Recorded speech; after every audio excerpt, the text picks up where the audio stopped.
Hey guys, Noel here, and it is Sunday night, and I need to go to bed. But before we do that, we're going to do a drawing video for the Noel Comics YouTube channel. Just finished X-Men 97.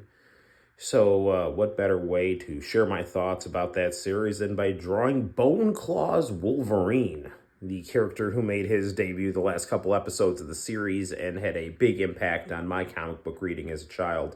So without further ado, let's draw Bone Claw's Wolverine. Okay. So, I said it before and I'll say it again. X-Men 97 was very good in spite of the random political asides that, I think were put in there just to, I don't know, if it was, just to, for the writers to get their ideas in or whatever, or if it was mandated by Disney. I mean, I don't know. But some of that stuff I think was kind of distracting and didn't really help anything.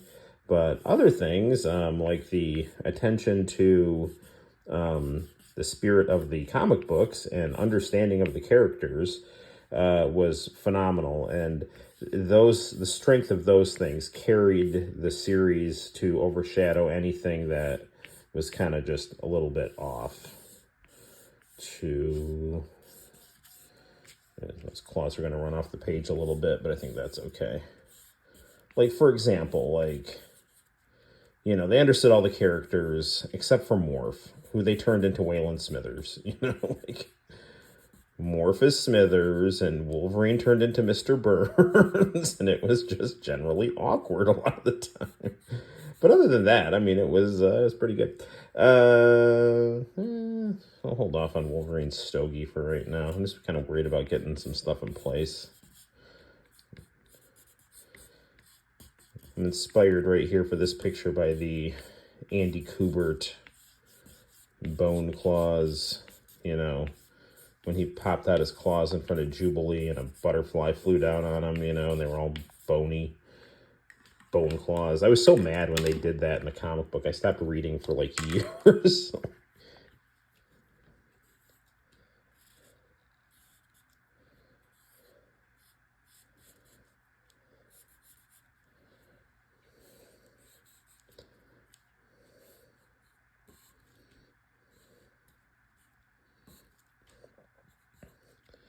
I thought they did a really good job in the series too of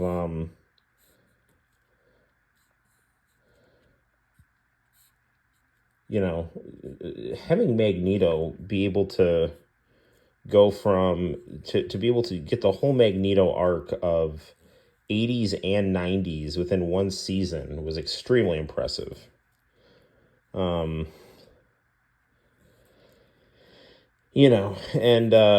And ultimately, I was afraid they were going to radicalize the characters and just really kind of get away from the original vision of the 90s comics and just kind of veer into a lot of the 2000s stuff, which I think have kind of, really killed the vibe of the franchise. But no, they were able to bring it back to where it was supposed to be, and that was really impressive. So, yeah, and the first couple episodes of X-Men 97, I didn't think were that good. I thought the Magneto on trial episode, they kind of forced a lot of, I felt like, January 6th nonsense into the episode that wasn't in the original comic book, obviously. The second episode, I don't know, the first couple episodes, they were just okay, But then the Goblin Queen episode, they really did a knockout job telling that story, and I was really intrigued with what they were doing every week after that episode, and I wasn't disappointed, so.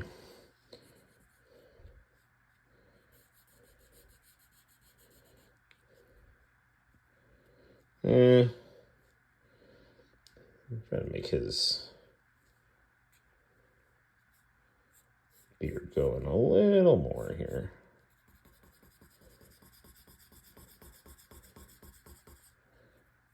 Okay.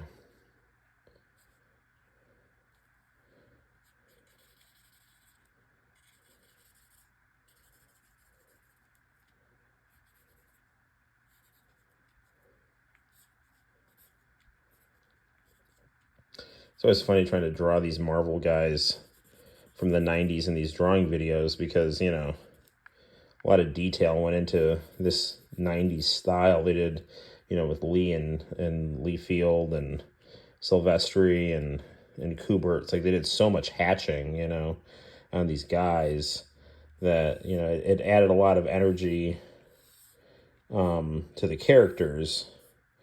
But sometimes it, you know, just was like a lot of detail. And you had to be really skillful about how you did it because you didn't want the picture to look too muddy, you know.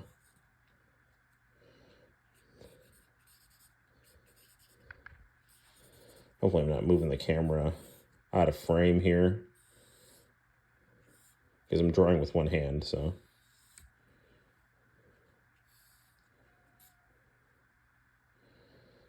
All right. Let's see, get the bone there. We'll just, I don't know, have some muscle here. And we'll tape up his stuff here. He's all bandaged up. And let's see. And I'm gonna make the orange here, or the yellow here. So I'm gonna have to draw over these. So here is gonna be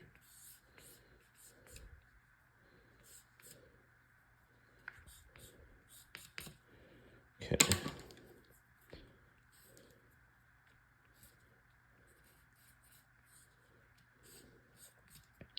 That's why whenever if I had the opportunity to like substitute teach for like art or anything like that, I always tell the kids, light and loose. Start with like a yellow or a really hard pencil that doesn't show up very heavily, you know. And then you don't have to worry about making mistakes. Those mistakes now become an interesting part of your story because they can now add undertexture.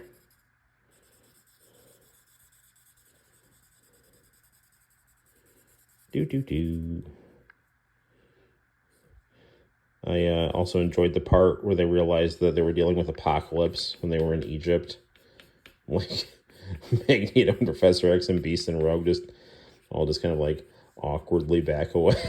Like, oh, hey, you're gonna turn out to be crazy, and I don't want to deal with you right now. Do. A little nose shading there. I guess that'll work there. And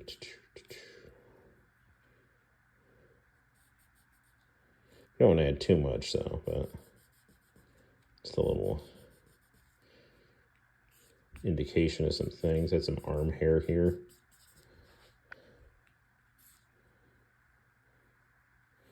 A little shading here. A little here. Forehead lines. And just want to make sure, get this jawline here, pop a little bit here. Maybe a little more darkness in the hair.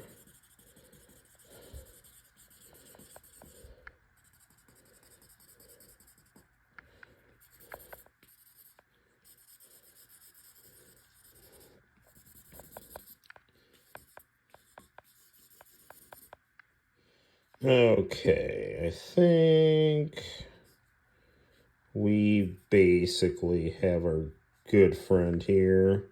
Yeah, I bet they're going to have Wolverine end up with Apocalypse in the next season, and that's how they'll get him his adamantium back.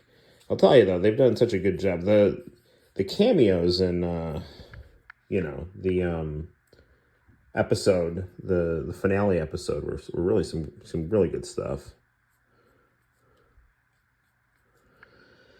Okay, guys, I think this will probably be good. These jaw lines here are just kind of bugging me here. Can I smear that a little bit? No, I can't. I just don't want it to look super awkward here. Okay, I guess that's good enough. So, it's Bone Claws Wolverine. Here, let's sign it here.